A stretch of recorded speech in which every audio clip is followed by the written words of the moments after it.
Hello, everybody. Welcome to the Lowdown. I'm Michael Smith, and I got my special guest, Oliver Doolin with Recurrent. Oliver, welcome to the show. Thanks for having me. It's good to be here. Absolutely. Well, I thought we'd just kind of start from, typically I like thinking kind of a top-down picture, but I thought maybe with you guys and what you do, makes a lot of sense to kind of go from bottom up. So why don't you tell us about Recurrent? Who are you guys? What do you do? Yeah, happy to do it. So Recurrent's a long-only investment firm here based in Houston. We've grown over the last 6 or 7 years now to be a energy infrastructure-focused investment manager with about $1 billion in assets. I've grown it from essentially zero over the last 6 or 7 years when most people, I'd say, were kind of running from the burning building that was natural resources. I think anybody probably watching this show will appreciate that oil and gas was a tough place to be in 2014 through 2020. Fortunately, we've kind of had a tale of two cities on the back half of the last 7 years. It's been a little bit easier to perform well and attract the right kind of attention. The ones that brings in dollars for AUM. Just over the last 3 or 4 years with inflation as a tailwind and with thankfully better balance sheets as a driving force of that for the companies that we invest in. Let's kind of take a deeper dive. One of the big things, you guys do a lot of great research, by the way, which you can access. We'll be able to provide everybody the links to where you guys have. But you talk about Midstream, and I think a nickname you have for them is AKA the tollways or the toll booths. Why don't you walk us through a little bit about what you guys specialize in, and then I guess kind of those sectors, and tell us a little bit more about them. Yeah, happy to do it. And it wouldn't be right to sit here and smile and nod as if I'm the one that penned these. Our portfolio managers are the ones that do the hard lifting on those. I try to put a catchy subject line from time to time and hit send. So Mark and Brad just do an expert job of distilling this information in a way that people with a casual interest still want to read it. So it's been great working with them and just sort of sponging up what they'd say. The toll road label is a good one. I'm glad you brought it up because we often point out that a lot of our competitors over time have kind of used that term, and I think it is a good term. But when you are leaning a little too far over your skis, maybe you've had a couple of extra rounds of debt financing to build a pipeline that might be not fully contracted and ready for operation within 6 to 9 months of taking on that extra debt.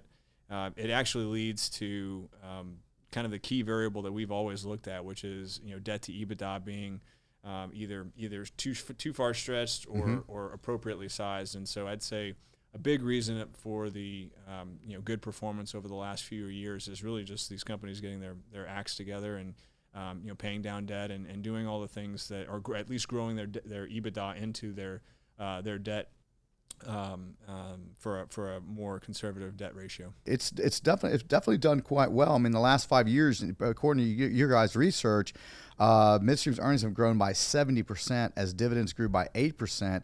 And you guys are talking about current yield understates the midstream earnings power. Tell us a little bit about that and explain that for us, I think, and why this might be a good time to be still in the sector. Yeah, absolutely. So if you think about what it takes to build a home or to renovate a home, we did that that project in 2020 and 2021. You can't live in it when the walls are bare and you're putting in new plumbing or new electricity lines, and so it's a cash drain. It's a huge cash drain, and in a lot of ways, the pipeline sector from 2014 through 2020 was experiencing much of the same thing, where you have this asset, it's going to generate cash flows, but between the time you ink the deal to the time that last bolt has been turned to actually let molecules flow from point A to point B, that war on the balance sheets of these businesses. And so we're just now finally kind of getting to a point where we're at peak cash flows, and I'd say thankfully the industry seems to be in a good position, well plumbed, if you will, for capacity. We just haven't had the need to send companies out there to go build incrementally more infrastructure. I'd say policy probably hasn't been very kind for this sector, and there's certainly been a transition or a desired transition towards something other than fossil fuels for electricity and transportation. So there's been let's just say a slow play on where that capital would ultimately go. And as that's happened, it's done nothing but great things for the sector. We've been able to get our debt to EBITDA metrics. I've obviously mentioned that probably at exhaustion already, but there's probably a couple more debt to EBITDA comments coming. There's conservative dividends as a percentage of operating cash flow. I think you touched on it. We've seen kind of 60-70% earnings growth and maybe only 15% dividend growth. A lot of that excess earnings was going to paying down debt, Sure. buying back shares. Now we're at a point where we can That gets paid out. Exactly. Turn that spigot towards investors who have been patiently waiting and looking forward to growing their dividends alongside hopefully some stock appreciation. So that leads me to my next question, Oliver. Where do you guys see this category as far as what you guys do, the midstreams, energy infrastructure? Where does that fit in a portfolio? Sure. I love the question because I get to answer it differently seemingly every time someone asks it. I would say that the way to think about this sector, I'll say the way advisors and investors intimate to us how they're thinking about it is, maybe it deserves a place as a kind of an equity diversification tool. You'll note that over the last few years, as at the S&P 500 has kind of oscillated from good performance to bad performance, this sector kind of marches at a different drumbeat. Mm-hmm. But we've, I think to your point, as you were alluding to, it does represent a pretty healthy dividend income stream, which for a lot of investors looking for income, it could fit well as an alternative to a bond. We've gotten kind of the question a bunch of different ways, Sure. and I'd say it really has more to do with how advisors or clients think about what they want out of their portfolio. But the attributes that I think we hit on, and you'd look at maybe some of the research that's available on our website. You can find it shows pretty high income and a pretty low correlation to interest rate sensitive products. So think about it like that, and I think you'll find a good place for it wherever a smart mind is kind of on that putting it note, together. what do investors want? I think many times investors think they want yield, right? So, what happened when we were in yield-starved world is, when interest rates were at zero, everyone was at the long end of the bond curve. Everyone was trying to get as much yield as they can, but they're taking duration risk. What happened in 2022 that I think has really changed many of the baby boomers who are predominantly in fixed income? They saw their 60-40 or their 50-50 model stocks to bonds. They saw their fixed income portfolio go down 15%, if not more.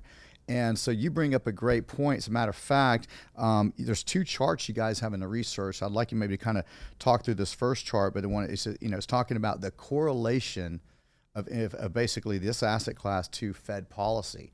And if you could maybe just kind of elaborate on that on the two charts that you have here. Sure, happy to do it. So I think at the core of what we are trying to articulate is that it's easy, and as just a student of the markets, when you see just how correlated all asset classes seem to have become to interest rate policy, it starts to make you as an investor sort of look for those things that aren't correlated. Mm-hmm. And certainly over the last 3 or 4 years, Midstream in particular has done a great job of offering some diversification. What we've identified is that there's lower correlation with Midstream assets, broadly speaking, to interest rate policy than just about any other interest rate product out there or interest rate sensitive product out there. So again, right, if you're looking for client investment ideas for clients that are uncorrelated to the broader market, this is one of the few places that we've been able to thankfully articulate and point to as being a worthy allocation. Well, I'm going to actually guide you here. There's a second chart you have. So typically, Oliver, when we design a portfolio for a client and they want to see how much risk and reward, we show them something called the efficient frontier. So what you have here is you kind of have the efficient frontier of correlation to, Fed policy. And you can see over here, you guys are positioned on the left side with lower correlation with higher return. And then over here, you kind of see all the other asset classes. You're getting a high correlation and not necessarily the greatest return for taking that risk. So I think you're well positioned here. This makes a lot of sense. This is something we show all the time. So anyways, I think this is a great chart. Well, Oliver, let's broaden out. Let's talk about energy on a more macro level. So I thought maybe just kind of talk a little bit about what you see as key drivers for near term, and then maybe kind of get into longer term concerns, maybe 5 years. What is this? What does this look like? We got this path towards electrification. How is that going? So there's a lot of lumped in there, but let me get your answer. Sure. So just on the question or the conversation that we were just having about correlation to the broader markets, I think the thing that ties it all together for us is the debt. And if we think about kind of how debt gets stored on a balance sheet, if it overwhelms the amount of cash flow that's coming in because you're spending so much, then that generally builds up, and over time it presents itself as an issue. And so I'd say what keeps us up at night, or what would keep us up at night, is if we continued to see growing CapEx to the point where it would either overwhelm the cash flows or create very low margins of safety between kind of what we're spending for projects and what we're spending in terms of dividends for investors. Those are the things that got us in trouble before, and so just keeping a watchful eye on that. You don't want to, you don't really. I'd say for the midstream sector as we see it today, there's really no reason to see significant growth in CapEx that would overwhelm the free cash flow profile we see today, and hopefully the sector can just take a break from growing and just enjoy the free cash flow profile. Investors seem to be enjoying it now, and that'd be awesome if we could just see the next 3 to 5 years of pretty low CapEx oriented spending habits. Well, let's talk longer term, because there was a conference here in town called Sarah Week. So Daniel Yergin, he wrote the prize, great book, by the way. He's wrote many others. But he, the big thing about his conference was energy transition. And so what that translates into, this world of digitization, electrification. How is that going? And, when I saw this, and maybe you fact checked me here, but I saw that all solar, wind, combined energy available makes up for about 3% of consumed energy. And then you got to talk about the subsidies on top of that. So, it doesn't seem like that's going too well in terms of percentage, but maybe help me out. What am I missing? No, I think you've got the right picture and the right context. It's still a lion's share of the electricity and the transportation fuel that we use coming from fossil fuels. The idea that longer term there is an alternative, hopefully nuclear plays a higher casting audience role. Audience is the wrong term, but plays a bigger role in our dietary sort of needs. But the challenges are significant. We've never. I think Mike Wirth, and it may have been at Sarah Week that he said it. Mike Wirth, the Chevron CEO, said, we've never found an energy source that we've stopped using. We only use more and more of it the longer that we go, and I think that remains true. Even if we were to stop using fossil fuels, I think there'd be plenty of people around the globe that would love to take it off of our hands. Sure. and have a better life, from their relative starting point. And so it's a really interesting topic. I think it comes with higher costs. I think it comes with eventually higher debt loads. None of this long-term infrastructure that hopefully is digested slowly over time comes about without significant investments. And so the question is, how do you match those returns with the incentives needed to build these projects and get them off the ground? Absolutely. Well, and since you and I have met last time, I mean, it's fast. It's amazing how fast it's come on, and it's changing lives. You hear about it every day. But I mean, AI and the increased amount of GPUs, which is basically computing power, and we've heard the discussions on the increased costs associated with that. Where do you see that going? Does that keep going higher? Do you see that kind of leveling off? What are your thoughts on that in general? No, it's a great question. In fact, we wrote about this a few months ago. Where we found it to be particularly interesting is just thinking about it like a manufacturing process. If there's incremental demand for, say, electricity to be used through GPUs, well, it's not actually, at least not first, coming. The incremental demand signal is actually going to come at the electricity processing point, not necessarily the fossil fuel processing point. So what we would kind of point to, and at least our research shows, an increased demand of electricity essentially, will spur the investment on the utility side. Sure. What we found to be kind of interesting was a case study, a couple of them actually, that looked at the deregulation phase in the early 2000s. Houstonians will remember. I remember that. So fondly, Enron, the yes. Enron days, Yep. exactly. Where the perception was we needed to supply a certain market.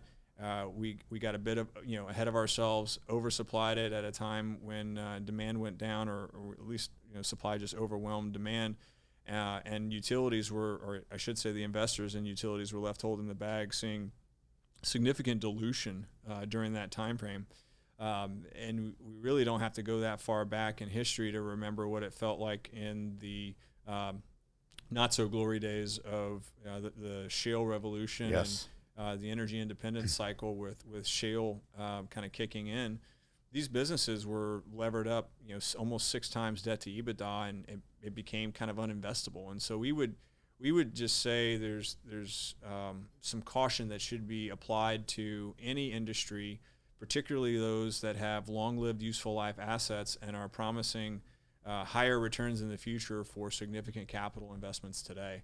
It's not that I'll be the first one to tell you I have no idea, how AI will be used in all its forms. Sure. Who does? There's no way I could substantiate, or I think anybody could, kind of what the real world applications will be.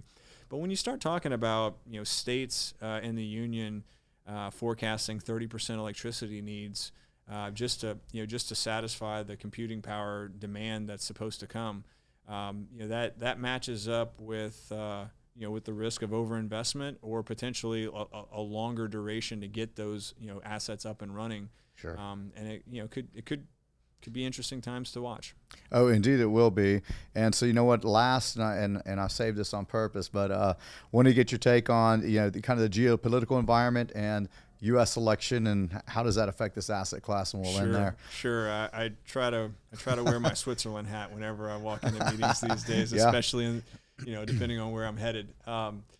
Look, it's a great question. We try to be students of history. The name Recurrent is just a nod to the fact that cycles recur. And what our research has pointed out time and time again, and I say we and are as if I'm the one writing it, but we can point to times and in cycles in the past where policy that you would think would align with a certain primary color sort of doesn't add up, and even presidents that bring on the EPA can sometimes have strokes of genius that are laissez-faire kind of capital markets friendly gestures. I'm speaking specifically about kind of Richard Nixon putting in oil caps in the 70s, and Yep. Jimmy Carter, the president responsible for the EPA, basically taking off those said caps and watching production grow magically or not so magically for the next decade or so.